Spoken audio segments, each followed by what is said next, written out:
میرے ابا رشتہ لے کر آئے بھی، لیکن آپ کے بابا سائی نے انہیں حویلی سے باہر نکال دیا، تو مجبوراً مجھے یہ فیصلہ کرنا پڑا۔ ہم دونوں نے شادی کر لی ہے، کوئی گناہ نہیں کیا۔ بالاج نے اس کی بات کاٹتے ہوئے کہا، شادی؟ وہ بھی اس طرح کی اپنی فیملی کو بتائے بغیر؟ تم نے میری بہن کو اپنی باتوں میں پھنسایا ہے، اور اب تم یہ کہہ رہے ہو تم دونوں کو اس حرکت کی سزا ملے گی۔ نازو نے روحانسی آواز میں کہا، بھائی ہم نے کوئی گناہ نہیں کیا۔ بالاج نے غصے سے کہا، تم نے گناہ نہیں کیا، لیکن تم نے ہمارے خاندان کی عزت کو بٹا لگا دیا۔ لیکن تمہیں اس سے کیا؟ تمہیں اندازہ بھی ہے کہ بابا سائن کو کتنی شرمندگی کا سامنا کرنا پڑا، ماں کو کتنی تکلیف ہوئی ہے۔ نازو نے خاموشی سے نظریں جھکا لیں۔ وہ جانتی تھی کہ اس کا بھائی ٹھیک کہہ رہا ہے، لیکن اس کا دل بھی اپنی محبت کے حق میں گواہی دے رہا تھا۔ بالاج نے گلریز کو سخت لہجے میں کہا، تم آج میرے سامنے سے چلے جاؤ اور دوبارہ نازو کے قریب آنے کی کوشش مت کرنا، ورنہ انجام تمہارے لیے بہت برا ہوگا۔ گلریز نے احتجاج کرنے کی کوشش کی، لیکن بالاج بھائی ہم نے کچھ غلط نہیں کیا۔ بالاج نے سختی سے کہا، خاموش رہو۔ اگر تم نے دوبارہ اپنی صفائی پیش کرنے کی کوشش کی تو تمہاری زبان بند کر دوں گا۔ گلریز کی آنکھوں میں خوف تھا، لیکن اس نے کوئی اور بات کہنے کی ہمت نہیں کی۔ نازو نے روتے ہوئے بالاج کا ہاتھ پکڑ کر کہا، بھائی میں آپ سے وعدہ کرتی ہوں کہ ہم آپ کے فیصلے کو قبول کریں گے، لیکن پلیز گلریز کو نقصان مت پہنچائیں۔ بالاج نے اپنی بہن کی طرف دیکھا، اس کی آنکھوں میں آنسو تھے۔ ایک لمحے کے لیے وہ نرم پڑنے لگا، لیکن پھر اسے بابا سائیں اور ماں کی تکلیف یاد آ گئی۔ نازو ہم گھر واپس چلیں گے اور تمہیں بابا کے سامنے اپنی غلطی کا اعتراف کرنا ہوگا۔ نازو نے خاموشی سے سر ہلا دیا۔ گلریز نے کچھ کہنا چاہا، لیکن بالاج کی سخت نظریں دیکھ کر چپ ہو گیا۔ اس نے نازو کو اپنے ساتھ چلنے کا کہا، اور جو ہی وہ اس ہوٹل کے کمرے سے نکلے تو نہ جانے کیسے گلریز نے نازو کو اشارہ کیا، اور وہ دونوں جو ہی ہوٹل سے باہر نکلے تو ایک طرف دوڑ لگا دی۔ اس سے پہلے کہ بالاج کچھ سمجھتا، وہ دونوں ایک گلی میں داخل ہو گئے، تو بالاج بھی ایک دم ان کے پیچھے پیچھے بھاگا، مگر نہ جانے وہ ایک دم کیسے نظروں سے اوجھل ہو گئے کہ بالاج اپنا سر پکڑ کر بیٹھ گیا۔ وہ اور حسیب شام تک اس جگہ کی گلی گلی، سڑک سڑک پر مارے مارے پھرتے رہے، لیکن گلریز اور نازو دوبارہ ہاتھ نہیں آئے۔ جب حویلی میں یہ خبر بالاج کے والد بابا سائیں کو ملی کہ گلریز اور نازو ایک بار پھر چکما دے کر بھاگ نکلے ہیں، تو ان کا غصہ ساتویں آسمان کو چھونے لگا۔ انہوں نے قبائلی روایات کے مطابق جرگہ کرنے کا فیصلہ کیا، اور اس جرگے میں یہ طے ہوا کہ جس طرح اللہ وسایا کے بیٹے نے ان کی بیٹی کو ورغلایا ہے، تو ہم اس کی یہ غلطی معاف کر سکتے ہیں، لیکن شرط یہ ہے کہ وہ اس کے بدلے میں اپنی بیٹی کو حویلی بھیجے گا، تو یہ معاملہ رفع دفع ہو سکتا ہے، بصورت دیگر ان کا بیٹا جان سے جائے گا۔ اللہ وسایا نے جرگے کا یہ فیصلہ قبول کر لیا، کیونکہ وہ اپنے بیٹے کو کسی صورت نہیں کھونا چاہتا تھا۔ گلریز ان کا اکلوتا بیٹا تھا، لہٰذا جرگے کا یہ فیصلہ مانتے ہوئے انہوں نے اپنی بیٹی حویلی والوں کے سپرد کر دی۔ لڑکی جس وقت سے حویلی کے کمرے میں لائی گئی، وہ مسلسل روتے ہوئے چیخ رہی تھی کہ اسے یہاں سے جانے دیا جائے۔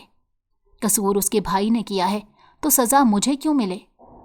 اس کی چیخ و پکار سے پوری حویلی گونج رہی تھی، تو بابا سائیں نے بالاج کو اپنے پاس بلایا اور کہا کہ جس طرح اس کے بھائی نے تمہاری بہن کو ورغلا کر ہمیں کہیں آنکھ اٹھانے لائق نہیں چھوڑا، آج اس کی بہن سے تم بدلہ لینے کے لیے آزاد ہو۔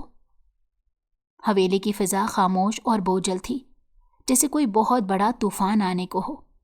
بالاج کی سانسیں تیز تھیں اور اس کے قدموں کی چاپ حویلی کی پتھریلی زمین پر گونج رہی تھی۔ وہ اپنے بابا سائیں کی باتوں کا مطلب بخوبی سمجھ چکا تھا۔ انتقام کی آگ جو پہلے سے اس کے دل میں دہک رہی تھی، اب پوری شدت سے بھڑک اٹھی تھی۔ وہ حویلی کے اس کمرے کی طرف بڑھ رہا تھا جہاں وہ لڑکی قید تھی۔ ہر قدم کے ساتھ اس کے دل میں اپنی بہن کی بغاوت کا منظر گھومنے لگا، جس میں گلریز کا ہاتھ تھا، تو اس کے غصے میں اضافہ ہوتا گیا۔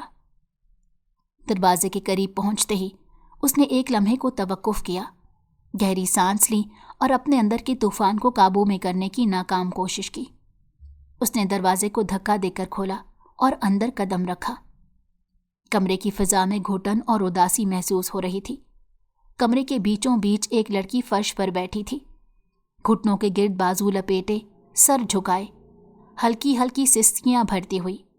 اس کے کھلے سیاہ بال اس کے چہرے کے گرد بکھرے ہوئے تھے اور ننگے سر پر بے بسی کا سایہ منڈلا رہا تھا۔ بالاج نے دروازہ اندر سے بند کیا۔ اس کی نظریں اس لڑکی پر جمی ہوئی تھیں۔ وہ آہستہ آہستہ اس کی طرف بڑھا، جیسے ایک شکاری اپنے شکار کے قریب جا رہا ہو۔ اس کے دل میں نفرت کی شدت اپنے عروج پر تھی۔ اسے اپنی بہن نازو کی یاد آئی، وہ لمحہ جب گلریز کے ساتھ بھاگنے کی خبر اسے ملی تھی۔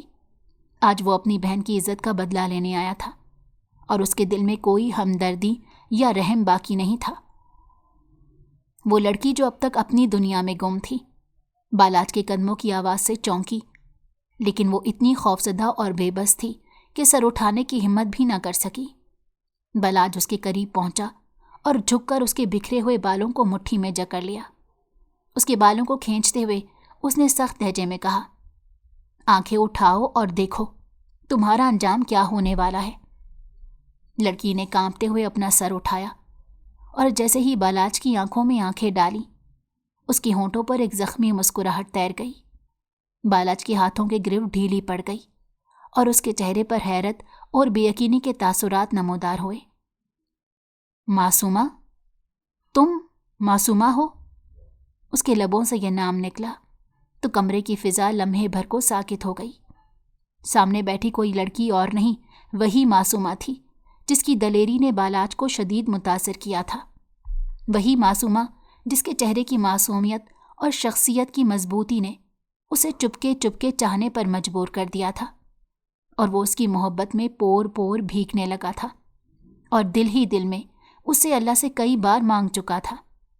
آج وہی معصومہ اس کے سامنے بیٹھی تھی، بے بس اور مظلوم، اور اس کی آنکھوں میں خوف کے ساتھ ساتھ ایک عجیب سی تلخی بھی تھی۔ ہاں، معصومہ ہوں میں، وہ زخمی لہجے میں بولی۔ تم نے پہچان لیا امیر بالاج؟ بالاج کا دل جیسے کسی نے مٹھی میں جکڑ لیا ہو۔ وہ سانس لینا بھول گیا۔ اس کے دماغ میں سوالات کا طوفان اٹھ کھڑا ہوا۔ معصومہ، یہاں کیسے؟ یہ سب کیسے ہوا؟ معصومہ نے اس کی آنکھوں میں جھانکتے ہوئے کہا، تو یہ ہے تمہارا انصاف؟ یہ ہے تمہاری مردانگی؟ اپنی بہن کی غلطی کا بدلہ مجھ سے لینا چاہتے ہو؟ بالاج نے قدم پیچھے ہٹایا، لیکن اس کی نظریں معصومہ کے چہرے پر جمی رہیں۔ وہ اسے ایک مظلوم لڑکی کے روپ میں دیکھ رہا تھا، جو اپنے حق کے لیے لڑنے کے بجائے آج بے بسی کی تصویر بنی ہوئی تھی۔ مجھے مت چھونا بالاج، معصومہ کی آواز میں ایک عجیب سی گونج تھی۔ اگر تمہیں انتقام لینا ہے تو مجھے زہر دے دو، شاید اس سے تمہاری آگ ٹھنڈی ہو جائے۔ بالاج کے اندر ایک جنگ چھڑ گئی تھی۔ وہ جو یہاں اپنی نفرت کے اظہار کے لیے آیا تھا، اچانک خود کو بے بس محسوس کرنے لگا۔ معصومہ کی آنکھوں میں تیرتے آنسو، اس کے الفاظ اور اس کی بے بسی نے بالاج کے دل کو جھنجھوڑ کر رکھ دیا تھا۔ تم یہاں کیسے؟ بالاج کی آواز دھیمی اور غیر یقینی تھی۔ معصومہ نے تلخی سے ہنستے ہوئے کہا، کیونکہ میں گلریز کی بہن ہوں، وہی گلریز جس کی محبت کو تمہارے خاندان نے گناہ کا نام دیا ہے، اور آج تمہارے قبیلے نے انصاف کے نام پر مجھے قربانی کا بکرا بنا دیا ہے۔ بالاج خاموش کھڑا تھا، جیسے اس کے پاس الفاظ ختم ہو گئے ہوں۔ اس کے اندر کی نفرت اور غصہ کہیں دھندلا گیا تھا اور اس کی جگہ ایک عجیب سی بے قراری نے لے لی تھی۔ معصومہ نے ایک بار پھر سر جھکا لیا۔ اس کی آنکھوں سے آنسو ٹپکنے لگے۔ تم جو بھی کرنا چاہتے ہو کرو، لیکن یاد رکھنا، ظلم کا بدلہ ظلم سے کبھی ختم نہیں ہوتا۔ بالاج نے اس کی بات خاموشی سے سنی، لیکن اسے سمجھ نہیں آ رہا تھا کہ وہ اس صورتحال سے کیسے نپٹے۔ لیکن ایک بات واضح تھی کہ وہ اسے کسی صورت ہاتھ نہیں لگائے گا۔ وہ اپنی محبت کو ناپاک کسی قیمت پر نہیں کرے گا۔ یہ سوچتے ہی وہ کمرے سے باہر نکل گیا، اور تھوڑی دیر کے بعد جب وہ آیا تو اس کے ہاتھ میں ایک چادر تھی جو اس نے معصومہ کی طرف اچھال دی اور اس سے کافی دور ہٹ کر کھڑا ہو گیا۔ معصومہ نے وہ چادر اپنے اوپر جلدی سے لپیٹ لی اور احساس تشکر سے اس کی آنکھیں نم ہو گئیں۔ بالاج بہت جلد اس نتیجے پر پہنچا کہ یہ لڑکی کسی صورت بھی اس حویلی سے باہر نہیں جا سکتی، اور ہو سکتا ہے بابا سائیں اس کے بعد اس لڑکی کو کسی اور مرد کے حوالے کر دیں، اور نہ جانے یہ سلسلہ کب تک چلے، شاید اس وقت تک جب تک یہ زندہ ہے۔ لیکن میں اپنی محبت کو رسوا نہیں ہونے دوں گا، اس نے سوچا، اور پھر چپکے سے مولوی کو بلوایا اور معصومہ کے ساتھ نکاح کر لیا، کیونکہ اس کی عزت بچانے کے علاوہ بالاج کو اور کوئی حل نظر نہیں آ رہا تھا۔ بابا سائیں کو جب پتہ چلا کہ اس نے معصومہ سے نکاح کر لیا ہے تو وہ اس پر بہت بگڑے۔ پاؤں کی جوتی کو سر پر رکھنے کی کیا ضرورت تھی؟ وہ غصے سے بولے، لیکن بالاج خاموش رہا۔ نکاح کے چند دن بعد ہی بالاج کے چہرے پر پریشانی اور غصے کا ملا جلا عکس تھا۔ معصومہ کے رویے نے اسے الجھن میں ڈال دیا تھا۔ شادی کے بعد وہ اس کی بے اعتنائی کو برداشت نہیں کر پا رہا تھا۔ اس نے نکاح کا فیصلہ اسی لیے کیا تھا کہ جب معصومہ کو اس کے کمرے میں قید دیکھا تو وہ خوف اور بے بسی کی تصویر بنی ہوئی تھی۔ اس نے سوچا تھا کہ اگر وہ بھی اپنی روایات کے زیر اثر کوئی غلط قدم اٹھائے گا تو وہ اس لڑکی کو زندگی بھر کے لیے رسوا کر دے گا۔ اس نے معصومہ کی عزت بچانے کے لیے نکاح کیا تھا، لیکن اس نکاح کے بعد معصومہ کی مسلسل سرد مہری نے اسے اندر ہی اندر جھنجھوڑ کر رکھ دیا تھا۔ آج بھی معصومہ اپنے کمرے کے دروازے پر کھڑی تھی، اور جب بالاج اس کی طرف بڑھا تو اس نے نفرت سے اپنا چہرہ دوسری طرف موڑ لیا۔ بالاج کو اس رویے پر غصہ آیا۔ وہ اس کے قریب گیا اور اس کا بازو پکڑ کر کہا، معصومہ، تمہارے ساتھ حلال رشتہ ہے میرا، ایسے میں تمہارا رویہ سمجھ سے بالاتر ہے۔ معصومہ نے اپنے بازو کو جھٹک کر چھڑاتے ہوئے کہا، حلال رشتہ جس کی آڑ میں تم اپنی انا کا کھیل کھیلتے ہو۔ بالاج کا دل ایک لمحے کے لیے ڈوب گیا۔ اس نے اپنے جذبات پر قابو پانے کی کوشش کرتے ہوئے کہا، شاید تمہیں لگتا ہے کہ میں نے تمہیں اپنی قید میں رکھا ہے، لیکن یہ سچ نہیں ہے، میں نے تمہیں اپنی عزت بنایا ہے۔ معصومہ طیش میں بولی، ہاں، مجھے زبردستی گھر سے اٹھا کر اپنی عزت بنایا ہے، واہ، کمال کی بات کہی۔ بالاج کا ضبط ٹوٹ گیا۔ اس نے جھٹ سے معصومہ کا ہاتھ پکڑا اور اسے اپنی طرف کھینچتے ہوئے کہا، تمہیں لگتا ہے کہ یہ صرف زبردستی کا رشتہ ہے تو یوں ہی صحیح، میں تمہارے معاملے میں بہت شدت پسند ہوں، اور تمہیں شاید اس بات کا اندازہ نہیں۔ معصومہ نے اپنے ہاتھ کو جھٹکتے ہوئے کہا، مجھے اندازہ لگانے کی ضرورت نہیں ہے۔ وہ بیزاری سے بولی۔ بالاج کے صبر کا پیمانہ لبریز ہو چکا تھا۔ اس نے معصومہ کی کمر کو پکڑ کر اپنے قریب کرتے کہا، تم تو دشمن کی بیٹی ہو، اور جانتی ہو میں تمہیں استعمال کر کے بہت پہلے چھوڑ سکتا تھا، میرا بدلہ پورا ہو جاتا، لیکن تمہاری یہی اکڑ، یہی بے خوفی مجھے دیوانہ بنا چکی ہے۔ معصومہ کے لبوں پر ایک زخمی مسکراہٹ تیر گئی۔ اس نے کہا، بدلہ تو بغیر نکاح کے بھی لیا جا سکتا تھا بالاج خانزادہ، دشمن کی بیٹی کو اپنی عزت کیوں بنایا؟ صاف کہو نا، محبت کرتے ہو، تسلیم کیوں نہیں کرتے؟ بالاج کے دل میں گونجتی اس حقیقت نے اسے لرزا دیا۔ وہ بے قابو ہو کر معصومہ کو پیچھے دھکیل بیٹھا۔ معصومہ لڑکھڑائی اور زمین پر جا گری۔ وہ بے ہوش ہو چکی تھی۔ یہ دیکھ کر بالاج کا دل کانپ اٹھا۔ اس نے جلدی سے اسے اٹھایا اور باہر کی طرف دوڑا۔ راستے بھر وہ پریشان تھا۔ معصومہ کی حالت، اس کی بے ہوشی اور اس کے اپنے جذبات کی شدت نے اسے بے حال کر دیا تھا۔ اسپتال پہنچتے ہی وہ ڈاکٹروں سے مدد طلب کرنے لگا۔ کچھ وقت کے بعد جب ڈاکٹر باہر آئے تو ان کے الفاظ نے بالاج کو حیرت میں ڈال دیا۔ مبارک ہو، آپ باپ بننے والے ہیں۔